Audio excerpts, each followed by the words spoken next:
তারা হয়তো এই হাদিস জানে না, আল্লাহ পাক ওদের কানের মধ্যে আমার এই হাদিস যেন পৌঁছে দেন, আমিন। নবী সাল্লাল্লাহু আলাইহি ওয়াসাল্লাম বলেছেন, আমি মেরাজের রাতে যখন গিয়েছি তখন এক শ্রেণীর মানুষকে দেখেছি, ওদেরকে শাস্তি দেওয়া হচ্ছে। কি শাস্তি? জাহান্নামীদের রক্ত এবং পুজ ওদেরকে খেতে দেওয়া হচ্ছে।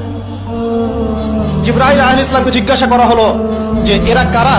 তিনি বললেন, এরা আপনার উম্মতের সেই সব ব্যক্তি যারা মাদকদ্রব্য সেবন করত। আল্লাহ রাব্বুল আলামিন তার হাবিবের মাধ্যমে জানিয়েছেন, যখন কোন মুসলিম মাদক সেবন করে বা কোনো ব্যক্তি মাদক সেবন করে তখন 40 দিন তার নামাজ কবুল হয় না।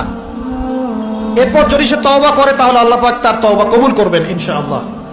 যদি সে আবারও মাদক খায় তওবা করার পর, আবার 40 দিন তার নামাজ কবুল হবে না। যদি সে আবার তওবা করে আল্লাহ পাক আবার তাকে মাফ করে দিবেন। যদি সে আবারও মাদক খায় আবার 40 দিন তার নামাজ কবুল হবে না।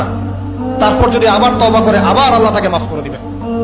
এরপরেও যদি সে আবার মাদকদ্রব্য সেবন করে, নবী সাল্লাল্লাহু আলাইহি ওয়াসাল্লাম বলছেন তাকে আল্লাহ রাব্বুল আলামিন পরকালে